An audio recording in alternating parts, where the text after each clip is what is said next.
Hello everyone, my name is Cesar and I'm back with another video for Path of Exile.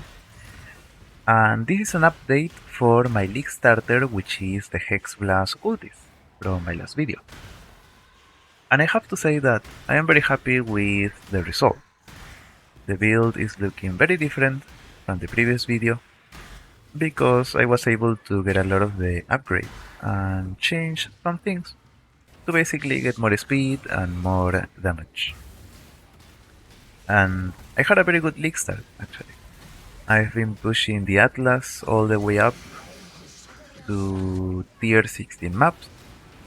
I have also been doing a lot of expedition and logbooks to farm some currency. And I have killed some of the endgame bosses like Maven and Cyrus. Now, this build is mainly a mapper. We have very nice clear, and we are also rather fast in this version, and we have Profane Bloom explosions as well. It's not the best for bossing because it takes a few seconds of hitting the boss to generate power and frenzy charges. But after that we have enough damage and decent defenses to kill bosses. So this is the build in game. I'll be talking about the gear and the important things to get. If you want to see how to level the build and a more budget version, check the previous video. So the price for this particular version is around 10 to 12 divines. And the first purchase that you should get is the body armor and the amulet.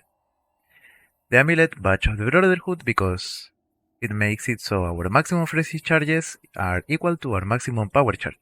We get a bunch of frenzy charges for free, since we are stacking power charges. And to generate the frenzy charges, we use the influence mod on the chest piece. Gain a frenzy charge on hit. Now we also want it to be double influence, so we can have a spell crit, and ideally you want a body armor with an additional curse as well. I don't have it, it's not very difficult to get, I just didn't find it.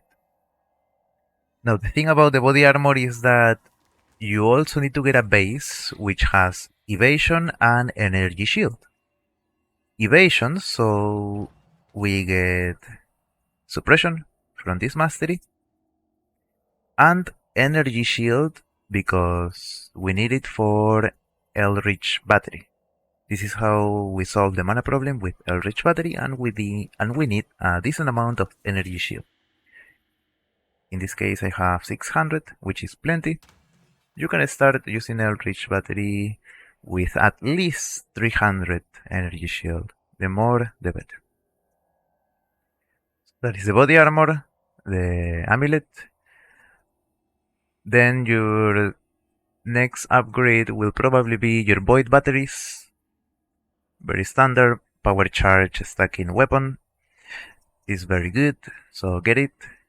Is going down in price as well. I think right now it's 1.5 divines. It will probably drop to 1 divine or probably less in the future. Then in your helmet you want a max power charge at least. I have suppression, which is super nice as well. Then your rings, just get a resistance ring, and the other one is your curse on hit ring with despair. Remember to get dexterity and strength as well, so we can equip all of our gems. Boots, I have elusive for now. Ideally you want double influence with elusive and tailwind. And of course big movement speed and big life. The gloves are very simple. You want suppression, resistances, and the most important thing about the gloves are the implicits. A nerf for the Syrian Exarch and Chaos Leech as life for the Eater of Worlds. That is our Leech, which is a good defensive mechanic. Belt, try to get as much strength as possible, life, and resistances. You can get armor as well, which is nice. And then don't forget to get your flasks. Get good flasks, armor, cast speed, crit chance, and movement speed. This flask can be changed for a silver flask. that gives Onslaught. I don't have it because I have Onslaught on my Watcher's Eye. Now this is not necessary, but I found this Watcher's Eye for a good price, so I decided to buy it. So I have Onslaught on Kill. The Flask is better because we have Onslaught as long as we have the Flask active, so it's better for bosses. You can also get Onslaught on Kill on your boots as well. Then, of course, get the cluster jewels. The most important ones are the small mana reservation efficiency and the large cluster with the chaos damage.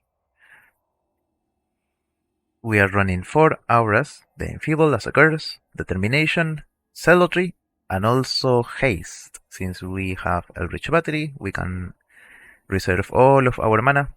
So with double reservation efficiency and some of the skill points on the passive tree, we can reserve all these 4 auras. So try to get Haste, it's very nice. If you want to be more defensive, you can get Grace, but I don't think it's necessary. I'm not really dying during maps, so... And Haste is very nice actually, we get good movement speed, good cast speed, and we have a decent amount of aura effect. Also, you need an extra curse, either from your body armor, or you can also get it on the amulet as an anoint. The extra curse is important because we can save 4 skill points on the passive tree, which means we can get, for example, a medium crit cluster, which gives us a good amount of damage. Then, if you have both extra curse on your body armor and on the anoint, which is a bit expensive, but I think it's definitely worth it, you can also add Assassin's Mark and Arcanist Brand for single target damage. If you have some extra reservation, maybe with an Enlightened support, you can add Defiance Banner as well. And since we are running Eldritch Battery, we don't get Arcane Surge while spending mana from the gem.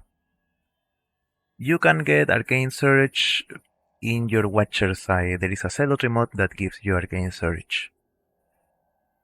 So that could be nice to have if you find. But anyway, that is the build. In the PoE, in the nodes section, I'm going to be leaving some extra information, so don't forget to check that out. And that's it for this video. Alright? Thank you very much for watching. I hope you are having a nice league start. Take care. Bye bye.